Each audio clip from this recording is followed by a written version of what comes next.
Everyone and welcome back to my channel Diksha pharmacy concept. और अगर आपने अभी तक हमारे चैनल को सब्सक्राइब नहीं किया है तो प्लीज़ सब्सक्राइब करें।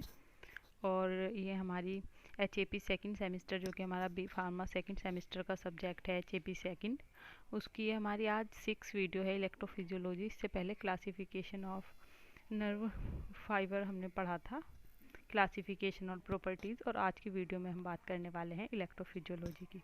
तो आइए इसकी डेफिनेशन देखते हैं। Study of electrical properties of biological cells और tissue in the nervous system.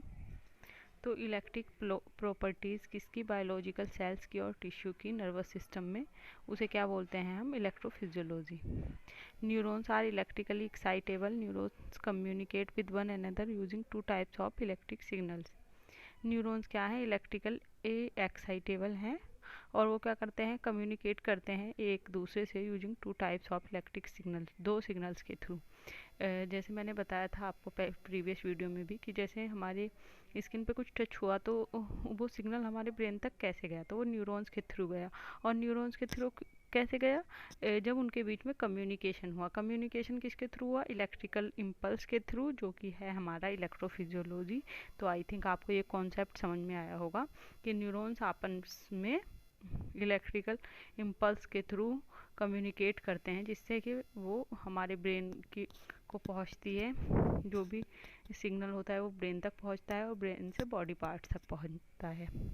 तो ये टू टाइप्स के हमारे इलेक्ट्रिकल सिग्नल्स होते हैं, ग्रेडेड पोटेंशियल्स और एक्शन पोटेंशियल्स। तो ग्रेडेड पोटेंशियल हमारा होता है शॉर्ट डिस्टेंस कम्युनिकेशन के लिए ओनली, और दूसरा है हमारा एक्शन पोटेंशियल।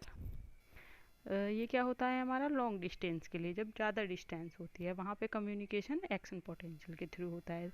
तो action potential upping in A neuron is called nerve impulse. ठीक है, वो क्या कहलाती है? हमारी नर्व इम्पल्स कहलाती है जब एक्शन पोटेंशियल किसी न्यूरॉन में हमारा पाया जाता है। Production of graded potential and action potential depends on two basic features of the plasma membrane of excitable cell।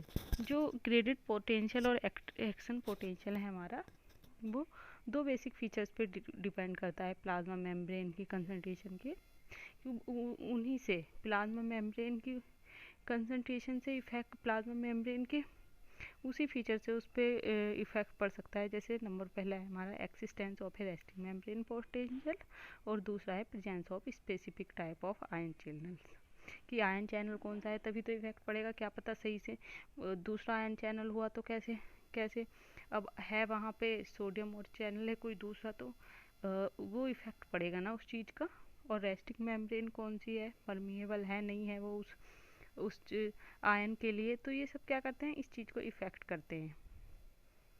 और ये देखें, ये एक थोड़ा आपको समझाने के लिए डायग्राम मैंने बनाया हुआ है। ये सेल है, ये सेल है मान लिया आपने, और बाहर क्या है? जो पॉजिटिव पॉजिटिव आपको दिख रहे हैं सोडियम के साथ, ये पॉजिटिव पॉजिटिव, तो ये क्या है? हमारे सोडियम आयन है, इनको बोलते हैं हम एक्स्ट्रा सेलुलर आयन। और जो हमारा पोटेशियम है वो सेल के इनर साइड में है, और उनको क्या बोल रहे हैं हम? Intracellular ion. ठीक है, ये समझ में आया होगा आपको। और अब देखते हैं कि हमने मान लिया कि हम हमारा यहाँ पे इस सेल मेम्ब्रेन में क्या कर रहा है? क्या कर रहा है कि एक सोडियम पोटेशियम पंप काम कर रहा है। जैसे कि सोडियम बाहर है और पोटेशियम सेल के अंदर है। माना हमने कि सोडियम की कंसंट्रेशन x है और पोटेशियम की कंसंट्रेशन y है, और ये किसके थ्रू मेंटेन हो रहा है? सोडियम पोटेशियम हमारा सोडियम पोटेशियम पंप के थ्रू। तो जो हमारा पोटेशियम है, तो पोटेशियम के लिए तो हमारी सेल मेम्ब्रेन परमिएबल है, मींस पोटेशियम बाहर आ सकता है सेल के। ठीक है, लेकिन जो सोडियम है उसके लिए जो हमारी सेल है वो हमारी इम्परमिएबल है, तो सेल हमारे वो सोडियम हमारा अंदर में नहीं जा सकता सेल के। तो ये ऐसा होगा, पोटेशियम बाहर चला जाएगा, सोडियम पहले से ही बाहर है, तो क्या होगा? तो सोडियम पोटेशियम दोनों बाहर हो जाएंगे हमारे। तो उसको मेंटेन करने के लिए हम सोडियम पोटेशियम पंप का यूज़ कर रहे हैं। ठीक है, X concentration of sodium and Y concentration of potassium is maintained by sodium potassium pump।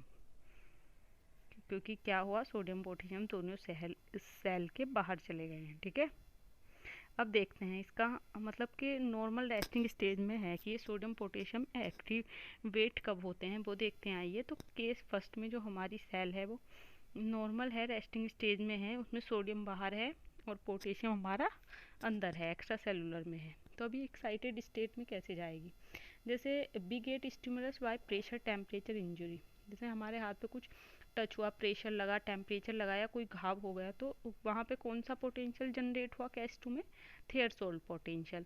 तो वो न्यूरॉन ने जांच लिया कि यहाँ पे ये वाला पोटेंशियल जनरेट हो गया है, तो रेस्टिंग मेम्ब्रेन पोटेंशियल काय में कन्वर्ट हो गया हमारा एक्शन पोटेंशियल में।